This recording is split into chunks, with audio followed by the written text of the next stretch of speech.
So I'm going to share with you a match that you've never heard of, but it's one of the most exciting matches. So I coined it as the most exciting match that you've never heard of. It's a match between myself, Aaron Tiegs, and a guy named Felipe Costa. And Felipe is an up-and-comer in Jiu-Jitsu, as am I. Felipe just won the Brazilian ADCC trials, and he's headed to ADCC. He's very good. He's an awesome guy as well. I really like him, and I got to train with him quite a bit before this match that we had, because I went to Oklahoma. I went down to train with Rafael Lovato Jr., and he's someone that I hold very highly as far as someone that I want to try and emulate, and I just wanted to learn from. I wanted to hear his process. I wanted to learn a few different things, and I went down to train in Oklahoma City for a while, and while I was there, this guy named Felipe Costa was there as well.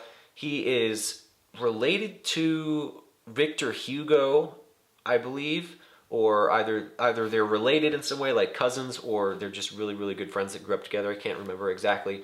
But Felipe would train with Victor a lot in Austin, and then he'd come up to Oklahoma City and train with Lovato for a bit. So at the time, Felipe was up there, and I was down there as well, and we were able to train a lot during our time together. At the end of my trip, the Oklahoma City Open IBJJF tournament happened, and in that tournament, we met in the open class division. And this is the match, and it's one of the most exciting matches I think that you'll see. Despite what the result is, it's a really, really exciting match. And spoiler alert, I lose in this match, but it's a very, very close match, and you can see how things could have gone either way in several different scenarios. But nevertheless, I think it's a really interesting match, and it's one that I want to break down with you guys. So, if we're going to look at this, just before I hit play here, is I knew that Felipe didn't have a huge leg game. At the time, I didn't either. I'd only been training in leg locks for maybe, a year or so, and I knew that he was kind of the same. So I knew that he had some holes in his game, and I was going to try and exploit that as we were going. So you'll see very, very quickly into the match, I try to bait him into the legs and try and attack his legs a little bit. So we're 10 seconds into the match, and I'm going to hit play here. So you can see I kind of jump past his legs. I'm baiting him to put me into 50-50, which he does, and his heel is exposed right away, and you can see how I'm jumping on this leg lock right away. And he ends up kind of eating a lot of that. Again, if we go back to that again, you can see my feet are not in a great position. I don't really have good pressure here. It's really all upper body, but still it was on. You can see it. You can see it in his face. And I felt like I got maybe a couple, pops in his knee in that. It seemed really, really tight, but again, I just did not have quite the mechanics of it. I had only trained leg locks for a little bit. I didn't quite understand, especially under the pressure of competition. Your submissions, even if they're really good in the gym, they're going to lack a little bit when they're in competition. You just have to build them in that environment. But the funny thing about this is, as soon as you see me lock this submission, and you can see Lovato in the corner here watching, and you can see his reaction. This match is almost worth watching just to watch his reactions throughout this match, because it looked really, really tight. It looked really close, but ultimately it ended up slipping out there. And I'm not going to say that Felipe did a great job of defending necessarily. It was more of my own mistake as far as what happened here. And my dog is over here, and she's sniffing around, so she might join us in this video a little bit later. So he ends up clearing that. I end up getting an advantage, and he's immediately trying to counterattack, trying to berimbolo, trying to get to the back, which is a position that he really likes. And here you can see that he's starting to scoot into outside ashi, and he's going to end up trying to force a 50-50 again from this position. And now see here, he's starting to try and go into this 50-50 belly down ankle lock. So another note is, this is a move that Victor Hugo is really, really good at. And I saw them right before this competition during the warm-up. Victor was, teaching him how to do this ankle lock. So I knew that it was something that he might try, and I knew that, it was not going to be that successful, because it's really hard to try and apply something that you just practiced 5 minutes before your match. So I kind of knew that going in. He jumps on this ankle lock. From the angle, it's kind of hard to see how tight it was. For me, it wasn't super tight here, but it was, again, one of those things I have to address. If I don't address it, obviously he's going to be able to get it, but I need to defend it in some way, so that's what I'm doing here. And it takes, you know, a few seconds to get out of, and I think he's going to end up grabbing an advantage from that.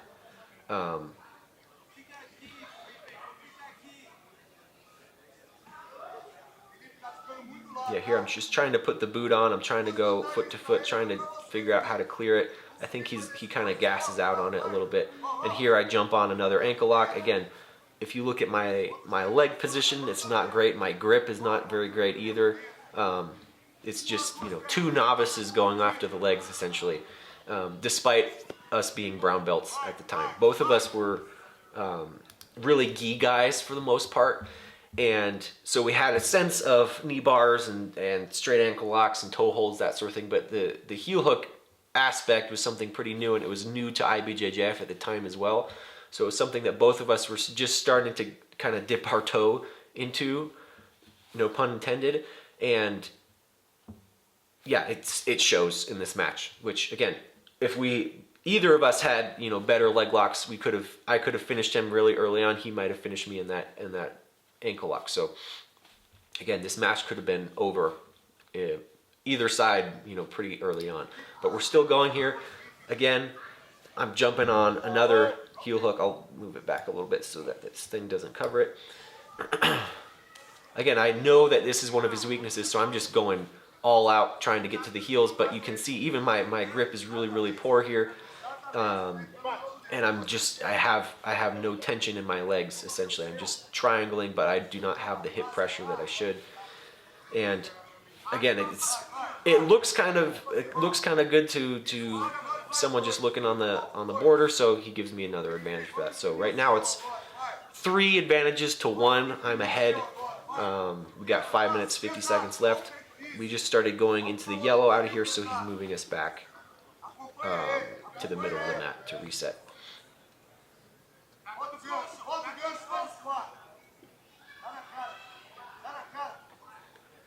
Here he's kind of just in a single leg X position.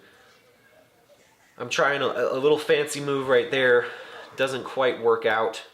As I'm throwing my leg up right here, there's 2 options. Either one, he keeps his arm around my waist. If he keeps his arm around my waist, I could potentially shoot a triangle in here. Almost like if you do a sit-up sweep from the guard, the guy posts his hand, you can shoot a triangle up there sometimes. That's one option from this position. The other thing, he pulls his arm out really quickly, so I get my leg over the top. And then from here, again, I was kind of desperate trying to find his right arm in this situation and trying to fall back into a triangle again. You know, it was far-fetched, but it was worth a shot. So here I end up giving up 2 points going for that, and he ends up scrambling to my back here. And as he rolls through, I think he's able to establish the hooks. We're kind of going off the screen of the camera, so it's hard to see what's going on. But we're in the yellow right now, and he's going to end up resetting us into the middle. So yeah, he did end up getting those hooks in. He gets the 4 for this position, so he's now up 6 points, 2 advantages. I just have 3 advantages. We have 5 minutes left, so we're almost halfway. And a lot has happened already in the match.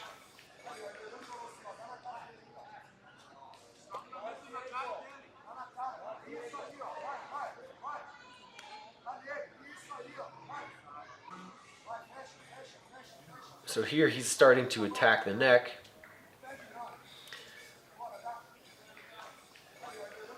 I'm really, really focused on that secondary hand and making sure that he's not able to lock that in, because especially from this side that we're on, it's hard to finish a one-armed rear naked choke, especially if it's over the chin, and especially if you're on this underhook side like we are.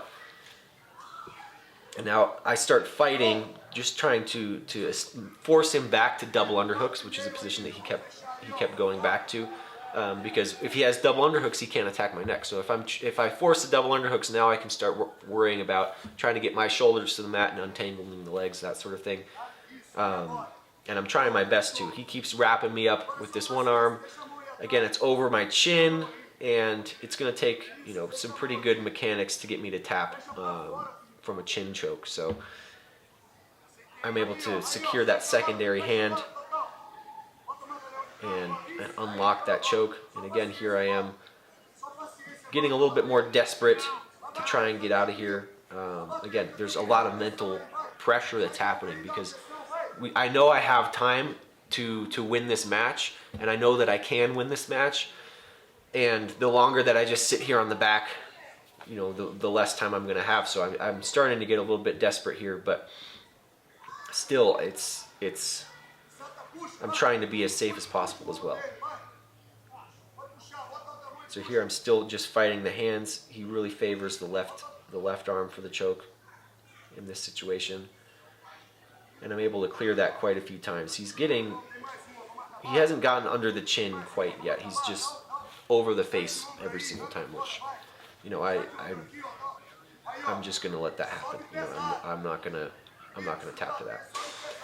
So here I was able to clear the position. So again, as he was fighting me, I was able to force almost a double underhook situation, but really I was able to clear that left arm over my head, force my shoulders to the mat, and then start to shrimp out here. And again, I was looking to try and potentially establish the legs again. But he ends up doing a pretty good job here. But I'm able to start setting up this triangle. So again, this is my move. I love triangle chokes. And you give me, you know, just the slightest hint that you have one arm in, one arm out, I'm going to take it. So here we're in this butterfly position. I have an over-under position, almost like a pinch headlock type position from the butterfly here. And I start throwing one leg over the shoulder. He ends up pulling that arm out, which is a mistake on his part, and I end up securing this triangle right here. So right away, it didn't feel super secure on his shoulders. I thought that maybe he could like bring his make his shoulders very narrow and kind of back out. So I attacked the armbar right away, and you can see I get pretty good extension on that armbar, but he's able to stand up and kind of follow that pressure, and we end up falling almost out of bounds here. We're on so there's that yellow line. We're on the blue right now. It's off the screen so you can't see. And again, it's worth watching this just to see Lovato's face the whole time, because at this point, as he walked and tried to push me, essentially, I mean, part of what he was a little bit running out of bounds here, just a tiny bit. But as he changed that angle and fell, I was able to lock everything in even tighter right here. And at that point, the position became very static. He was just stuck on his knees trying to like hold the position. And I could hear him, you know, starting to stop to breathe. And I knew that the choke was totally on at this point. But again, we're right on the blue right here. And the referee ends up stopping the match and saying, "Oh, we need to reset." And you can't see it because we're off the screen, but I protest a little bit. I say, "No, you can't do this. We're in a static position. Just let it be." And he ends up giving me a penalty for that because you're not supposed to backtalk the ref, his decision. So I was very frustrated because we were in a static position. We weren't off the mats yet. We were in this blue area, and I had this thing, you know, locked in. I knew that he was about to go out. I just needed like 2 or 3 more seconds, and the referee ends up stopping me and preventing me from being able to do that. So we end up resetting here. He ends up giving me that penalty for back-talking, but then he ends up giving me the 2 here. So he mistakes it at first, but he ends up giving me the 2 because I had a submission and we went out of bounds. That's the standard, is to get 2 points for that. So again, if we look at the score, we have 2.5 minutes left. Felipe here has 6. I have 4 or 6 points and 4 advantages. I have 2 and 3 advantages and 1 penalty. So again, 2.5 minutes left. Felipe's probably going to win this. He ends up giving me another advantage for some reason. I'm not sure why, but I get it.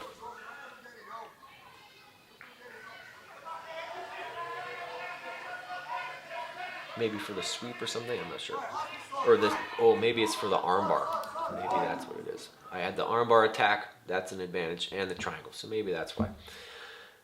So now he's starting to step in. He pulled guard right away, and again, I'm desperate here. I feel like, man, 4 points is a lot to make back. I don't know if I can do it, so I'm, again, on the hunt for submission. So I'm going to dive on this guillotine right away, which, again, this is a position that I like.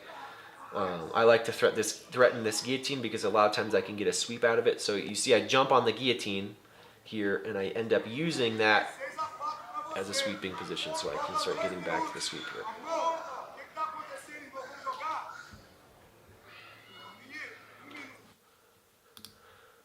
So I'm almost able to establish mount, but he does a pretty good job of scooping that leg up pretty quickly. You know, very basic knee elbow escape type position here where he did a really, really good job. My mistake here was I should have, when I threw my leg out, usually I'm very good at this, I really needed to dip my right hip down to the ground a lot more, and then when I squared my hips back up, I need to scoot my knees up into his armpits a little bit better. And I just was a little bit lazy right there, and he was able to capitalize and get a good little knee elbow escape and put me into the quarter guard here, so he was not able to stop me from getting them out. If I was able to fix that little mistake, the score would be very different because I'd have 8 at this point. But I just got the 2 for the sweep instead, and potentially an advantage for that almost pass. So Felipe again rolling underneath, trying to get into the legs and or potentially get to the back, which again, that's the position that he likes. Here we start to scramble up, and we end up going out to the yellow and into the scorekeeper's table. So he ends up throwing out a couple advantages for that potential wrestle up there. Now we look at the score again, and he has 6 points, 6 advantages. I have 4 points, 4 advantages, 1 penalty. So here's where I'm trying to start playing. You know, it's starting to get a little bit closer. I still want to try and tap him out, but there's, you know, a few different things I can try and do. So the very first thing I do here, I believe, is I pull guard. So we'll have to watch and see if I do that. I might shoot here instead. I can't remember.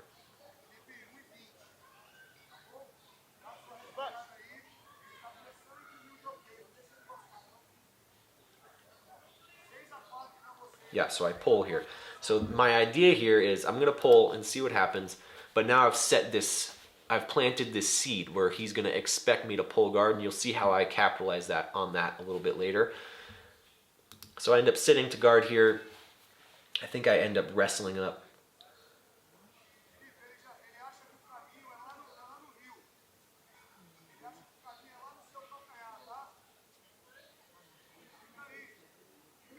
Yeah, so here I'm diving on a very sloppy, low single type position. And his reaction is really to run out of bounds. So he could have tried to sit and try and spin around, which would probably be the better defense, but he tries to kind of thumb post on me and try and kind of almost run out of bounds here. And the referee catches on to that. I think he ends up giving me 2 for that. We're going to have to see. Yeah, he ends up penalizing him for trying to run. He ends up giving me 2 here. And now we look at the score again. So the score is tied now on points, but he is up 2 advantages. So again, we have 53 seconds. It's hard to score points. Advantages are, you know, can be difficult potentially to establish, but in 53 seconds, you know, someone that's very, very strategic could probably hold this lead for that long. But again, I've established this seed of he thinks I'm going to pull the guard. So here I do it again, and I try to immediately sweep off of this. So he's trying to stand and pass here. I'm starting to get into the legs and start looking at this butterfly sweep.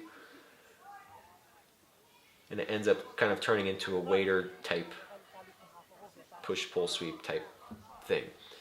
So here I'm hoping, maybe I get an advantage for that, but I think the reason I don't is because I initiated already on the yellow here, and initiating in the yellow I think is going to not get you an advantage because you're just too close to the edge for it to count. But still, I mean, that could be a sweep, and some judges might give you an advantage for that. I don't know. It's always the referee's discretion can change things. So once again, now I've pulled guard a few different times. So now I fake that guard pull and use that to shoot here. And again, he runs out of bounds trying to defend that with not great defense, more of a running away defense than an actual defense. So again, I've pulled a few different times, so that's what he's expecting. So as I pull here, he's trying to maybe get a foot sweep or act like he's going to get a foot sweep to maybe get 2 off of that. And as he's too busy doing that, that gives me an opportunity to fake that guard pull and get the shot in right here. So again, it's not a great shot. Again, I had not been doing much wrestling at this point either, so leg locks and wrestling are two things that are fairly new to me that I'm really improving on. And I'm able to get this shot in. It's not great, but I'm able to get him down to the mat, and here he turns and runs off. We got 22 seconds left. And again, looking at the audience, looking at Lovato here, looking at Victor Hugo here also is worth watching because it's just funny to see their reactions. So the referee ends up again penalizing him for running out of bounds, giving me 2. Now we look at the score. I have 8.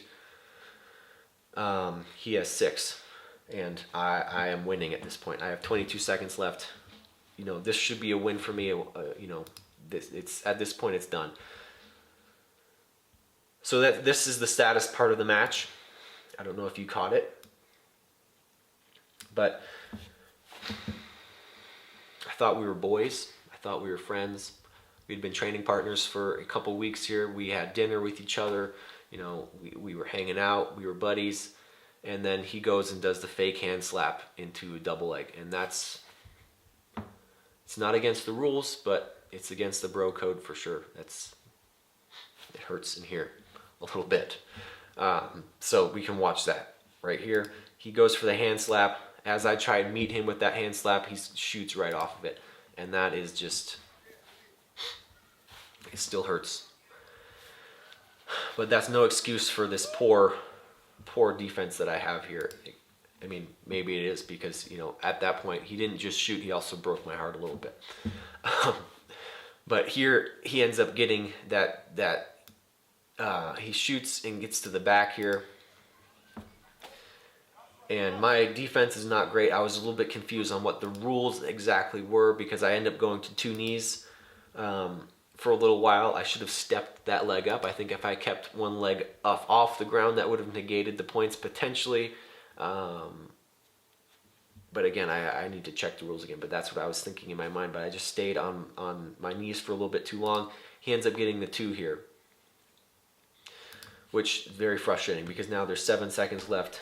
It's 8-8. He's up by 1 advantage, and I end up rolling through here to guard because he already got the 2 for the points, so it doesn't matter if I concede position now. And as we're going here, I end up getting this reversal here. And now I'm thinking, okay, 2 points, probably not going to get it because it's right at the end of the timer, but an advantage for sure. I could totally get an advantage for this because, again, we'll rewatch it again. And again, I guess it's referee discretion, especially on the advantage points, because it's really hard to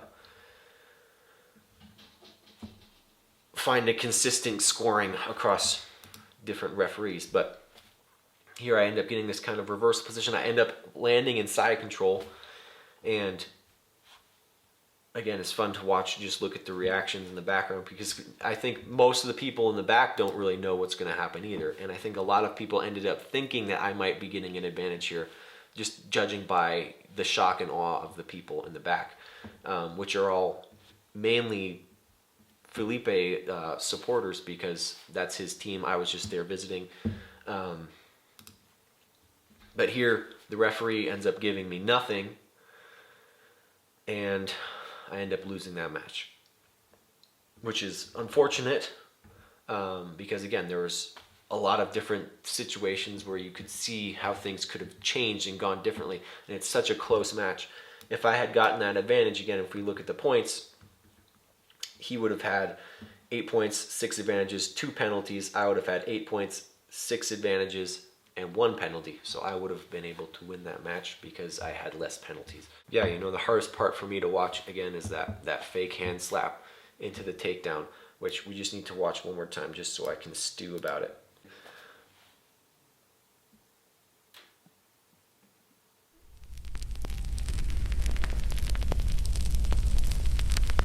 Sorry. No, it's all good.